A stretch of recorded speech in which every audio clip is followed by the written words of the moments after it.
We all have something we want to quit. They're usually bad habits like drinking too much or eating too much junk food.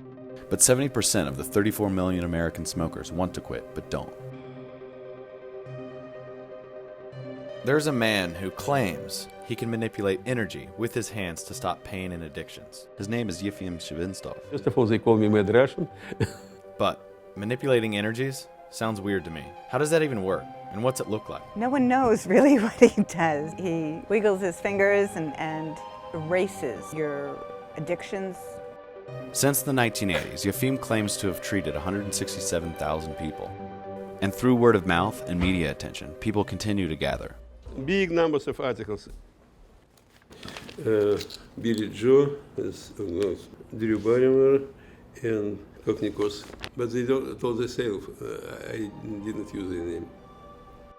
Yefim's sessions cost a one-time fee of $85, but his methods are unusual, methods not backed by established science or medicine. However, his Facebook page is loaded with positive reviews. So I talked to a few people who went to Yefim. Every day for about the past 20 years, I would stop at the gas station on the way to work and buy a pack of cigarettes. My neighbor over there told me about the Mad Russian.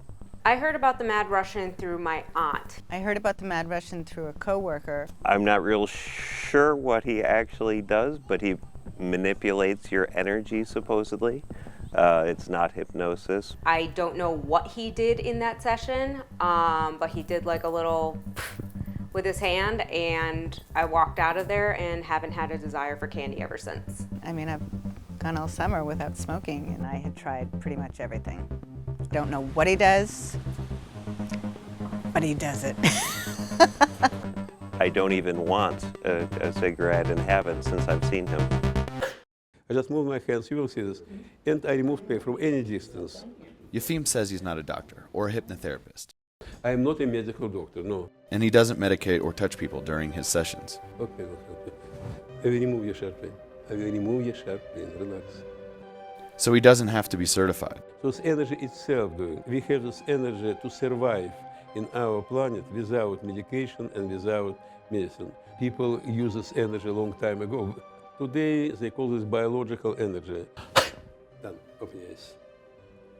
I can give you explanation what I'm doing. Small place in your brain has a capability to want to smoke. I used to live in the Soviet Union, so I do the same like KGB.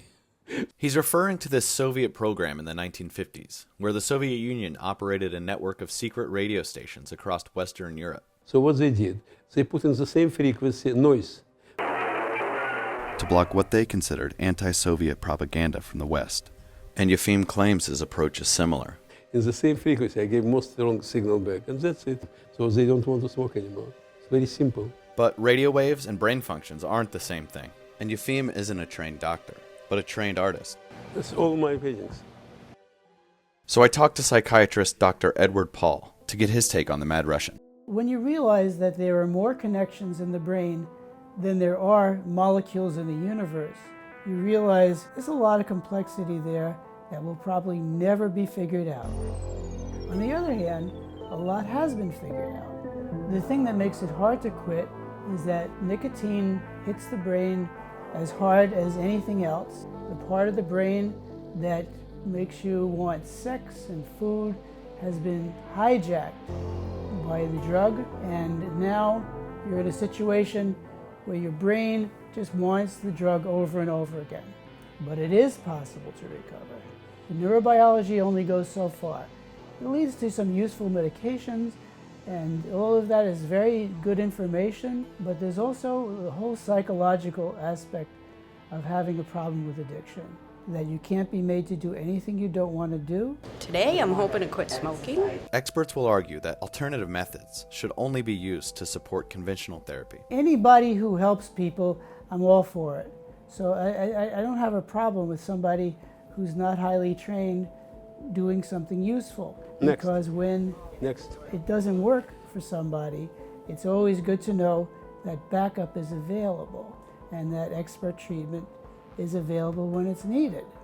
Experts will also caution that quitting is no easy task, and there's no shortcuts around the daily work that goes into overcoming addiction. You know, there's always a question of how real is this? I felt really supported in what I want to try to accomplish here by not smoking and moving on.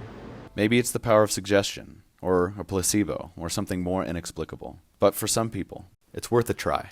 If you like this video, click subscribe and check out more videos from NBC Left Field. How are you?